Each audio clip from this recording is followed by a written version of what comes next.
değerli sanatçımız Halis Türkmen.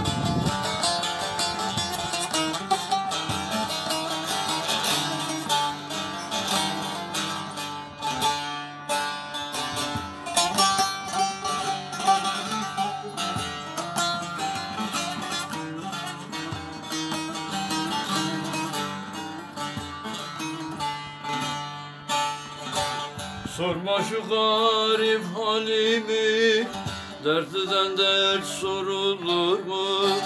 Sorma şu garip halimi, dertliden dert sorulur mu?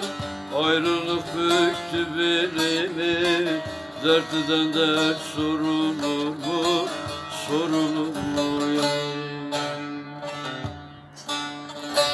Ayrılık büktü belimi, dertliden dert sorulur mu?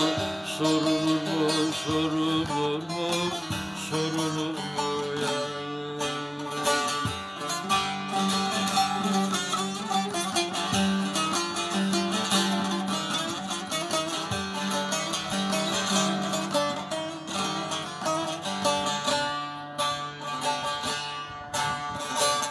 Bacası dütmezdi köyüm, kurudu kalmadı suyu.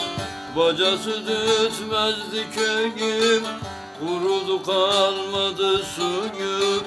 Dertli değil ya ben neyim, dertliden dert sorulur mu?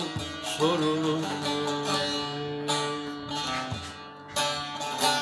Dertli değil ya ben neyim, dertliden dert sorulur mu? Sorulur mu? Sorulur mu? Sorulur mu ya?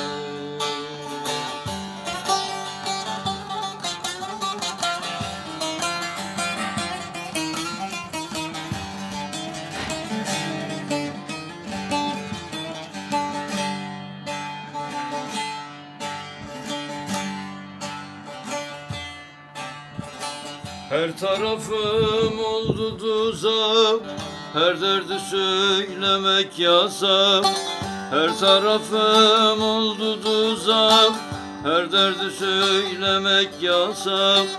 Akarsuya şöyle bir bak, dertliden dert sorulur mu?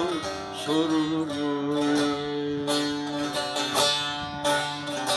Akarsuya şöyle bir bak, dertliden dert sorulur mu? Sorulur mu? Sorulur mu?